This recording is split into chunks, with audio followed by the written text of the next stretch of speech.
حق تعالی شانہ کا ارشاد ہے کہ وَإِن تَعُدُّوا نِعْمَةَ اللَّهِ لَا تُحْصُوهَا، کہ اگر تم اللہ کی نعمتوں کو شمار کرنا چاہو، اللہ کی نعمتوں کو گننا چاہو، تو یقیناً اللہ کی نعمتوں کو شمار نہیں کر سکتے۔ مکانوں کے سائے کا سوال کیا جائے گا کہ ہم نے دھوپ اور بارش سے بچنے کے لیے سایہ عطا کیا تھا، پیٹ بھرنے کے لیے روٹی دی تھی۔ اعضاء کے صحیح سالم ہونے سے سوال کیا جائے گا کہ ہم نے ہاتھ، پاؤں، آنکھ، ناک وغیرہ صحیح سالم دیے تھے، ان کا کیا حق ادا کیا۔ میٹھی نیند کے بارے میں سوال کیا جائے گا، حتیٰ کہ اگر تم نے کسی عورت سے منگنی چاہی اور کسی اور شخص نے بھی اس عورت سے منگنی چاہی اور اللہ تعالیٰ نے اس سے تمہارا نکاح کرا دیا تو اس کے بارے میں بھی سوال ہوگا۔ یہ حق تعالی شانہ کا تم پر احسان ہے کہ بیٹی والوں کے دل میں حق تعالی شانہ نے یہ بات ڈالی کہ وہ تم سے اس کا نکاح کر دیں۔ کون شخص غریب سے غریب، فقیر سے فقیر ایسا ہے جس پر ہر وقت اللہ کی رحمتیں بے انتہا نہ برستی ہوں؟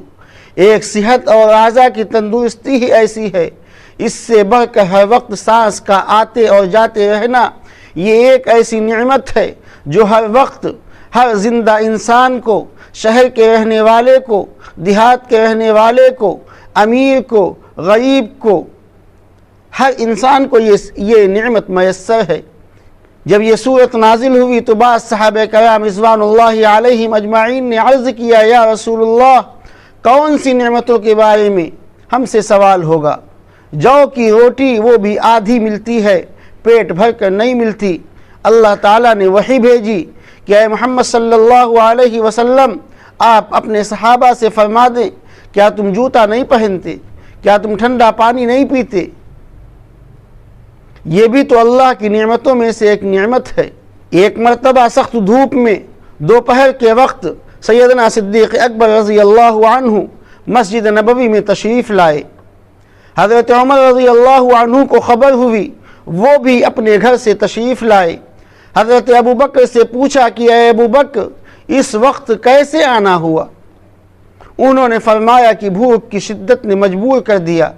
حضرت عمر رضی اللہ عنہ نے فرمایا کہ اس ذات کی قسم جس کے قبضے میں میری جان ہے کہ اسی بے چینی نے، اسی پریشانی نے، اسی کیفیت نے مجھے بھی مجبور کیا ہے۔ یہ دونوں اسی حال میں تھے کہ حضور اقدس صلی اللہ علیہ وسلم اپنے دولت کدے سے تشریف لائے اور ان سے دریافت فرمایا کہ تم لوگ اس وقت کہاں آئے ہو؟ انہوں نے عرض کیا کہ حضور، بھوک کی شدت نے مجبور کر دیا۔ آپ صلی اللہ علیہ وسلم نے ارشاد فرمایا کہ اسی مجبوری میں میں بھی آیا ہوں۔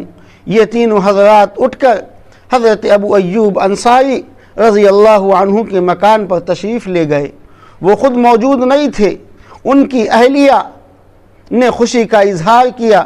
حضور نے دریافت کیا کہ ابو ایوب کہاں ہیں؟ بیوی نے عرض کیا کہ ابھی آتے ہیں۔ تھوڑی دیر میں حضرت ابو ایوب انصاری رضی اللہ عنہ آ گئے اور جلدی سے کھجور کا ایک خوشہ توڑ کر حضور کی خدمت میں پیش کر دیا۔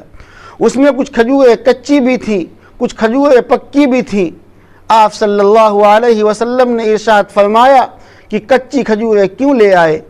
حضرت ابو ایوب انصاری رضی اللہ عنہ نے عرض کیا کہ اے اللہ کے نبی، تاکہ آپ کے سامنے دونوں قسم کی کھجوریں ہو جائیں، جو آپ کا دل چاہے وہ کھا لیں۔ ہر قسم کی کھجوریں آپ کے سامنے ہو، جس کی رغبت ہو آپ اس کو نوش فرما لیں۔ اتنی ہی دیر میں حضرت ابو ایوب نے ایک بکری کا بچہ ذبح کر کے جلدی سے کچھ حصہ آگ پر بھونا، کچھ ہانڈی میں پکایا اور ان تینوں حضرات کے سامنے لا کر کے رکھ دیا۔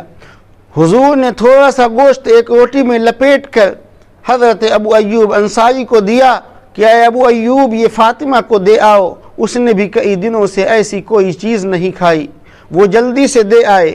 ان حضرات نے گوشت روٹی کھایا۔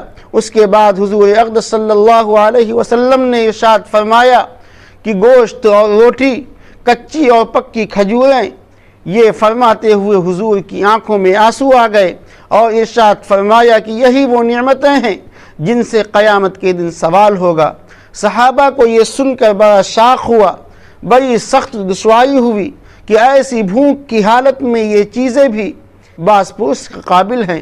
حضور نے ارشاد فرمایا کہ بے شک اور اس کی تلافی یہ ہے کہ جب تم شروع کرو تو بسم اللہ کے ساتھ شروع کرو، اور جب ختم کرو تو یہ دعا پڑھو، الحمدللہ الذی اشبعنا وانعم علینا وافضل، کہ تمام تعریف اس پروردگار کے لیے ہیں کہ اسی نے ہم کو اپنے فضل سے پیٹ بھر کر عطا کیا اور ہم پر انعام فرمایا اور بہت زیادہ عطا کیا۔